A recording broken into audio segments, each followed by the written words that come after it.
Biden membanjiri ekonomi dalam negeri Amerika dengan stimulus keuangan 1,9 triliun dolar, atau kalau orang awam membacanya printing money, maka Tiongkok juga pakai strategi yang sama, namun beda target market. Kita setuju tidak setuju, tahu sekali Tiongkok adalah negara agresor ekonomi. Kirinya, kalau ada perusahaan BUMN Tiongkok di suatu negara, itu artinya negara tersebut sedang diagresi ekonominya, bukan agresi militer, cara penjajah atau cara Amerika yang kuno itu. Namun sekali lagi adalah agresi ekonomi. Setelah agresi ekonomi atau serangan ekonomi, maka negara tersebut dikolonialisasi. Sumber daya alam negara tersebut pasti dikeruk habis. Yang kedua adalah kalau ada digital marketplace milik Tiongkok di suatu negara, baik tadinya milik lokal lalu diambil oleh Tiongkok, itu pastinya pasarnya negara tersebut sedang diagresi, sedang diserang. Pasar sebuah negara diserang, awalnya pasarnya dulu dikuasai, lalu jaringan distribusinya dikuasai, kemudian jaringan produk Tiongkok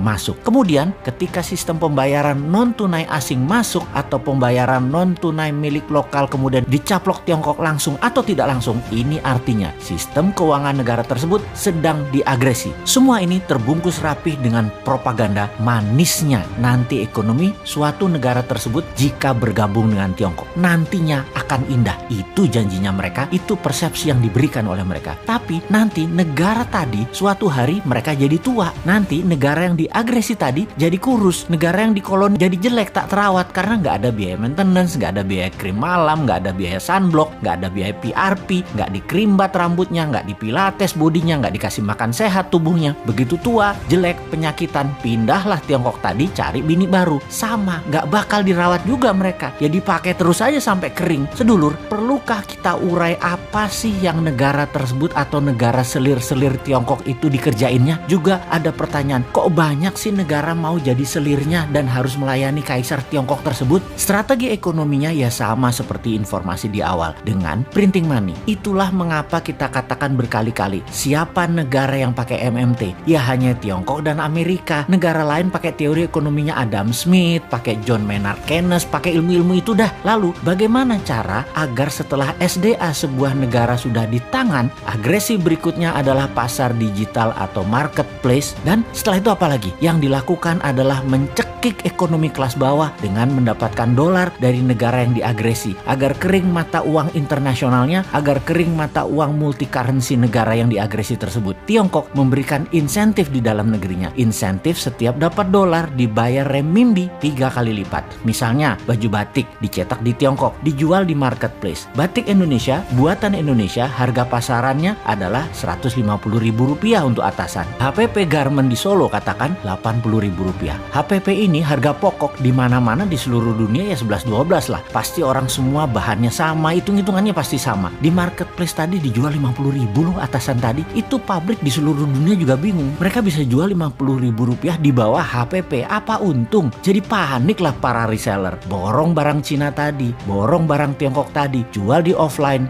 jual di online, di tempat lain harganya Rp80.000. Pabrik di Pekalongan, pabrik di Solo, pabrik di Bandung, kemudian ya mati bertumbangan. Produksinya nggak ada yang nelen, nggak ada yang beli. Itulah strategi membunuh produksi, membunuh ekonomi UKM di sebuah negara. Lalu si pengusaha Tiongkok yang dapat $4 per baju tadi, untung dagangnya bagaimana? Oh ya rugi kalau secara dagang. Modal dia kan tetap aja Rp80.000. Tetapi ketika $4 tadi uangnya masuk ke Tiongkok oleh pemerintah Tiongkok, dolar tadi bukan diberikan dolar, tapi diberikan renminbi yang nilainya 3 kali lipat dari nilai yuan terhadap dolar, alias mereka dapat sekitar $12 atau Rp150.000. Jadi modal tetap Rp80.000, jual dapat Rp150.000 karena dolarnya dikali 3 kan terhadap renminbi. Ya untung juga pedagangnya. Di sini dolar masuk Tiongkok dan renminbi dicetak aja, kasih ke rakyatnya sendiri. Toh untuk sektor produksi, Tiongkok print money renminbi 3 kali lipat transaksi dolar masuk ke Tiongkok. Itu kuncinya. Disinilah pedagang untung, underlying printing renminbinya ada dua. Satu,